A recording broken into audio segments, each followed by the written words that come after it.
Usaping pangkalusugan ang pagsasaluhan natin this Saturday morning. Ito po sa Pinoy MD. Happy and healthy morning mga kapuso. Ako pong inyong kagapay sa kalusugan, Connie Season. At mamaya, makakasama po natin ang ating pinagkakatiwalaan na dermatologist, walang iba, kundi si Dr. Jean Marquez para syempre sagutin ang inyong mga ipinadala sa aming Facebook questions tungkol sa inyong kalusugan. Kaya abangan yan sa pagbabalik po ng Pinoy MD dahil basta usaping pangkalusugan, ito ang legit. Ngayong umaga sa Pinoy MD, tahimik, limitado ang galaw at mga aktibidad at madalas hirap makihalubilo. Ganito raw kung ilarawan ang 18 taong gulang na si Kyle na na-diagnose na may autism spectrum disorder. Ano ang kondisyong ito at paano ito nakakaapekto sa kilos at gawin ng isang tao? At gaano kahalaga ang pag-unawa at pasensya ng pamilya at iba pang nakapaligid sa mga mayroon nito? Abangan mamaya! Samantala, narito muna ang ating dermatologist na si Doc Jean para sagutin nga po ang ilang mausaping pangkalusugan na ipinadala ninyo sa ating Facebook question. Good morning, Doktora! Good morning, Connie. And of course, good morning po sa lahat ng ating mga kapuso.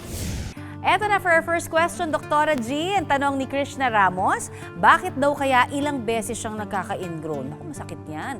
Paano ba nagiging prone ang isang tao na magka-ingrown sa kuko? Alright, Trishna, nagkakaroon ng ingrown kapag yung ating mga kuko ay tumubo papuntang balat, no? Doon sa flesh na tinatawag na nakapaligid sa kuko. No? Kumbaga naiipit yung tubo ng nails doon sa skin. No? And then pag nagkaganyan, namumula na, and minsan nagkakaroon ng pain, namamaga, at nagkakaroon ngayon ng secondary infection. So ano nga ba yung mga nagkakos niyan? Unang-una kapag improper trimming, no? Grabe ka siguro magtanggal ng kuko mo, no? Sinasagad-sagad mo. Tapos pag sinagad mo, pag tumubo yung nails na yan, no? Ngayon tutubo siya papaloob dun sa balat, no? Ouch, no? So pwedeng mangyari yan. Pangalawa, pwede ring nangyayari yan kapag yung shoes mo naman sobra namang sikip, no? Pag masikip yung shoes, nagkakaroon ng pamamaga dun sa flesh or dun sa skin. And then, pag tumubo yung nails mo doon, pwedeng maipit yon, magasgas yung skin na yon. No? And pwede rin namang injury. Kapag ikay na injury or nasaktan yung area na yon, pwedeng magkaroon ng pamamaga. Ano naman yung problema? Ha? Ano naman yung problema? Wala yun. Ang binatang ito sa video, mahinahon na pinakakalma ng kanyang ama. Di na. Wala na yun. Ano gusto mo?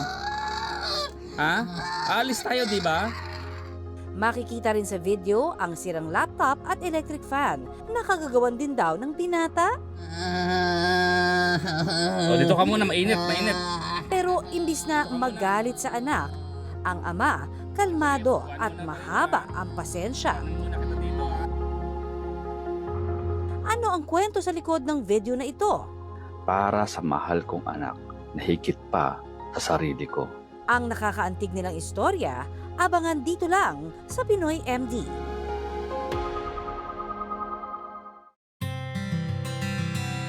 Ang mag-ama sa video, binisita namin sa kanilang tahanan sa Quezon City. Hello! Kamusta po? Pasok. Hi, Kyle. Kyle. Kaway, ayun, no? GMA, oh. Oh, kaway na. Come on. Si Kyle, oh. Nagdo-drawing, eh. Pasok. Tahimik at tila nahihiya na humarap sa amin ang 18 taong gulang na si Kyle. Kumpara sa mga kaedad niya, si Kyle, limitado ang galaw at mga aktibidad. Madalas, hirap siyang makihalubilo. Kaya maging ang kanyang pag-aaral at paglalaro, apektado. Ano naman yung problema? Wala yun. Si Kyle kasi na-diagnose ng Autism Spectrum Disorder o ASD. Si Kyle ay diagnosed since 4 or 5 years old with ASD. Kaya until now, lagi pa rin siyang dapat may kasama para mag-assist ng mga needs niya. Ang ASD, isang kondisyon na may kaugnayan sa brain development at nakakaapekto sa kilos, pakikihalubilo at pakikipag-usap sa iba.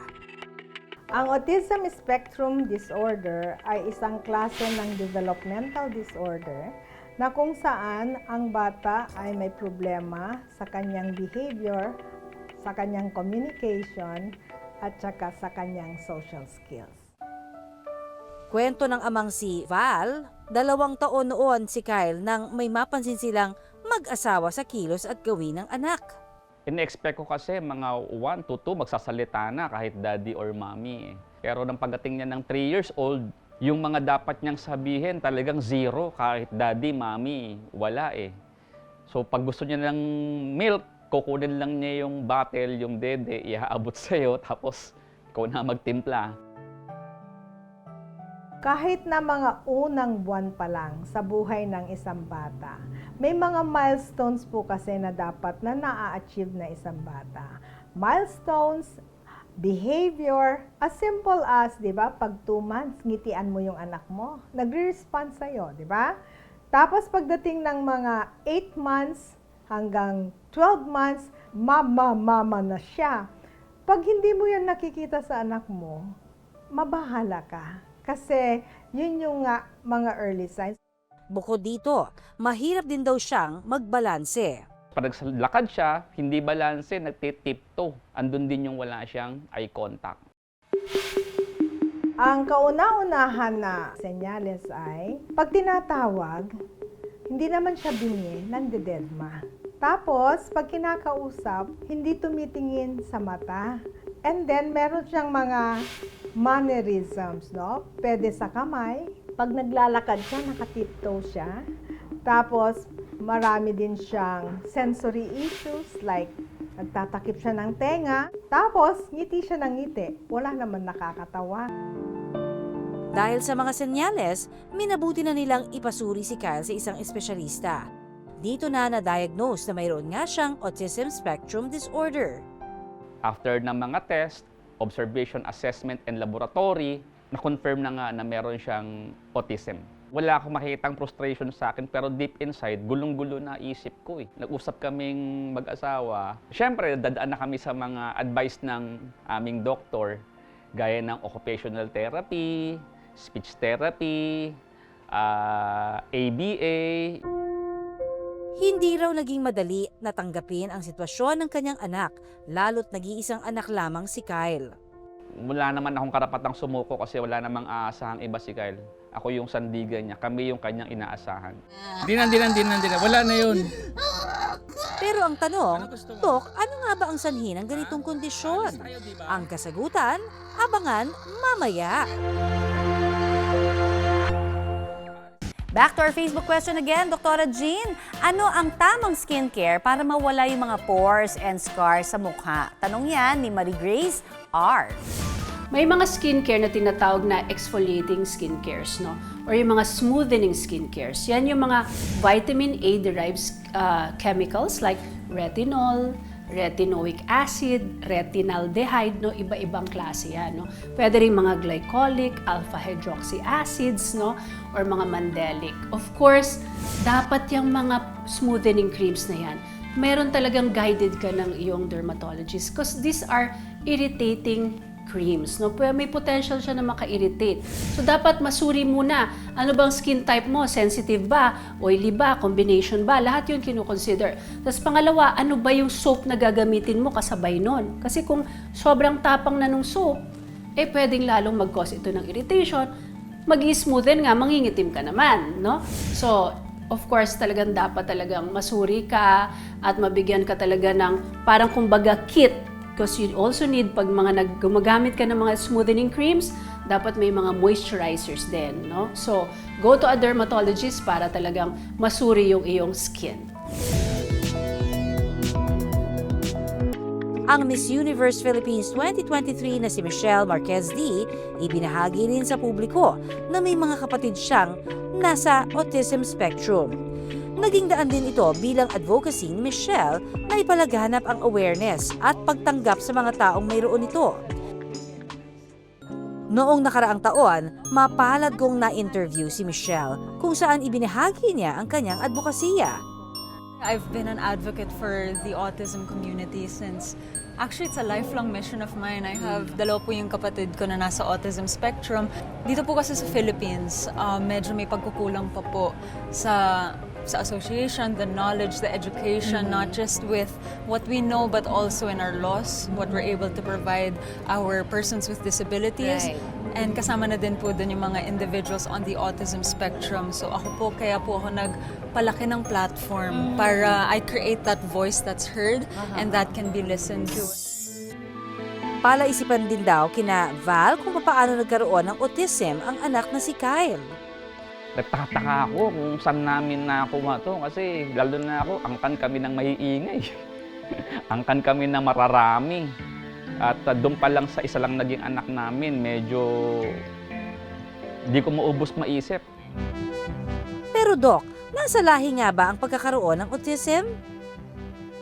Ayon sa developmental and behavioral pediatrician na si Doc Jocelyn Eusebio, may mga pag-aaral na pwedeng namamana ang naturang kondisyon. May mga pagsusuri na meron talagang kinalaman din ang genetics, no? Kaya nga, pag tinanong ng nanay, Doc, may anak na kami. Pag nasundan po ito, mauulit pa po kaya? Base sa pagsusuri, pag meron ng kamag-anak o may anak na may autism, mas mataas ng konting porsyento, around 5%, as compared to sa isang pamilya na wala talaga. So may kontribusyon ang lahi. Pero paglilinaw ni Doc, hindi raw sa lahat ng pagkakataon ito ang dahilan. But it doesn't always follow. Marami sa kanila na walang family history. Hindi rin daw dapat sisihin ng mga magulang ang kanilang mga sarili. Nasabi ng mga parents is, siguro kasi doktora, meron akong ginawa, parang gusto ko siyang matanggal. Ayan, isa yun. Or, lagi kasi kaming nag-aaway ng asawa ko, di ba? Pangatlo, ako po'y umiinom, o di kaya naninigarilyo. O, yon, walang katotohanan yon. Wala kang kasalanan dyan. Ang autism, mangyayari kahit perpekto lahat. Pagbubuntis, panganganak, pangangalaga. Ang mga magulang ni Kyle, hands-on pagdating sa kanyang mga pangangailangan. Hindi pwedeng si nanay lang, hindi pwedeng si daddy lang. Kung ano yung activity ko, kung ano yung negosyo ko, laging involved si Kyle. Lagi ko siyang kasama. Kaya para, kahit na naghahanap buhay ako, at the same time, nag-aalaga. Ito na yung nagawa niya. Ito yung bonding namin nung Holy Week. Independence Day, June 12, Thursday, Father's Day, June 22, Sunday. Aling talaga ni Kyle, hanip ang memorya. Si Kyle talentado sa pagdodrawing at pagpipinta. Bukod dyan, matalas din daw ang kanyang memorya. Kabisado nga raw niya ang mga espesyal na okasyon sa kalendaryo. May mga series of tests kaming ginagawa, no?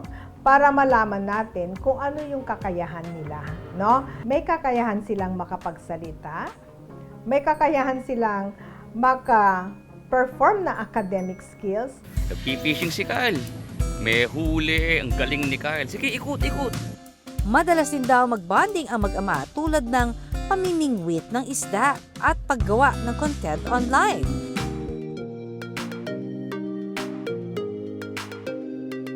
Pero higit sa lahat, pinaka-proud daw ang buong pamilya sa pagiging achiever ni Kyle sa eskwela. Sa ngayon, grade 7 na si Kyle sa isang private school. Sa school, marami siyang achievements. Pag meron silang moving up, lagi siyang may mga special award.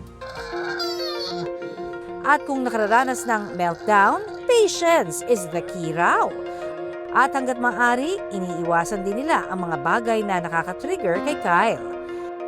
Napaka-moody, kaya ako bilang isang lagi niyang kasama, alam na alam ko na yung technique para siya i-handle. Talagang pag wala sa mood, hindi ko pinipilit.